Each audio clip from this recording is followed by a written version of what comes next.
Hello mga kalutong bahay, magluto tayo ng balanghoy na may latik or kasaba with latik. Una, balatan natin yung ating kamuting kahoy. Ayan.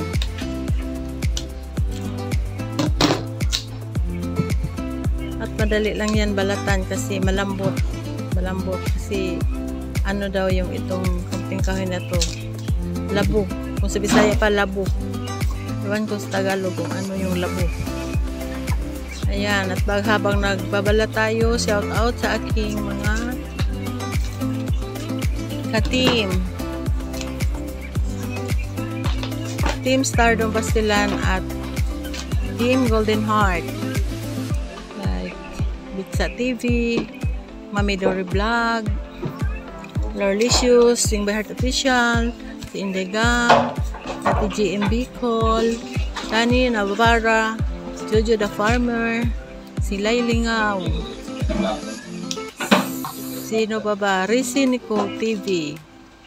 Shout out sa inyo. Sila ang aking mga member or mga ka-team.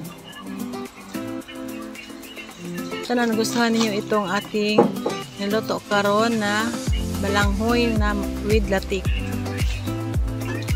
Alam nyo ba ito mga kalutong bahay? Makain ba kayo nitong kasaba? Masarap to mga kalutong bahay.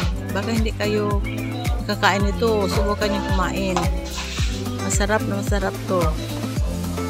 Pagkatapos natin itong balatan, hugasan natin. Pagkatapos, ilagay na natin sa ating kaldero.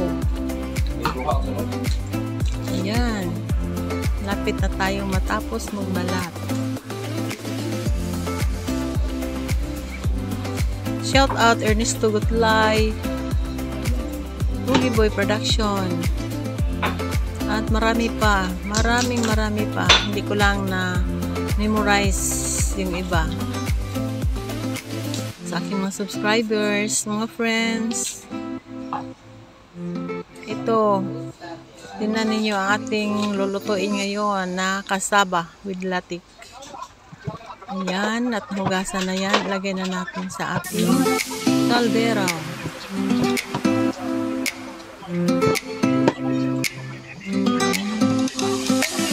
Tapos ito, lagyan natin ng sabaw. Na umapaw, dapat umapaw dyan sa kasaba. Lagyan natin yan kasi hindi siya umapaw. Kulang pa yan.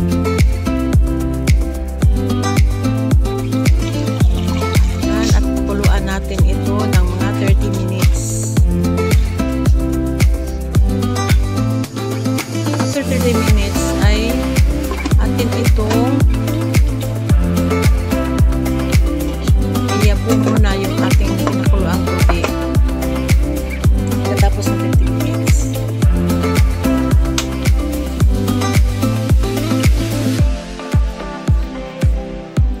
Ayan, niluto na natin yan ha. Hintayin lang muna natin yan maluto. Silip-silipin lang minsan. Ayan, at kumukulong-kulo na siya.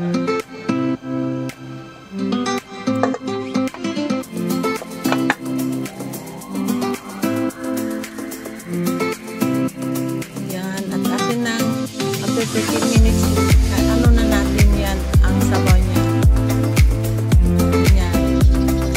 Pagkatapos, palitan natin yan ng gata. Ayan, muntik nang mahulog. Takpan natin ang kaldero para mahulog yung ating kasaba.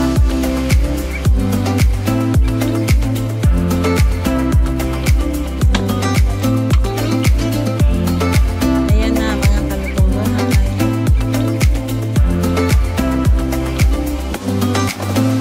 Ayan, pagkatapos lagyan na natin yan ng gata.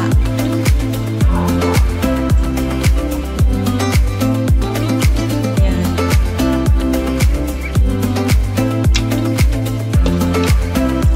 Lagyan na natin ang gata at lagyan natin yan ng 1/4 kilo ng brown sugar. At nilagyan ko rin yan ng maskubado ng konti lang para may kulay siya kasi yung ating brown sugar ay walang kulay. O, tingnan niyo o. Kaya maglagay tayo dito ng muscovado at i-caramelize na natin. At nilagyan ko rin yan ng konting vanilla essence. 1 teaspoon. Yan, at lutuin natin ulit yan. Ayan, malapit na yung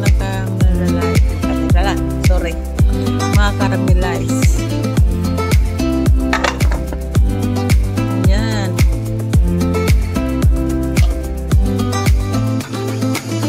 Ayan na ang kulay niya. Luto na yan, mga kalutong bahay. At naka-caramelize na natin ang ating nautal-utal ako. Oh, ayan na ang kanyang latik. Sana magustuhan ninyo itong ating recipe ngayon mga kalutong bahay na kasaba with latik or kamuting kahoy na may latik.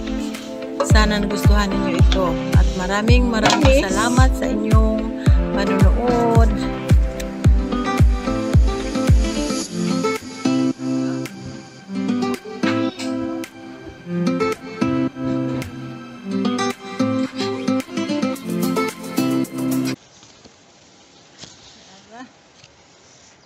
Ugoy na ho.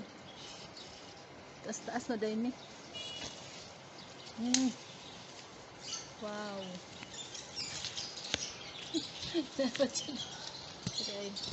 Dagko na.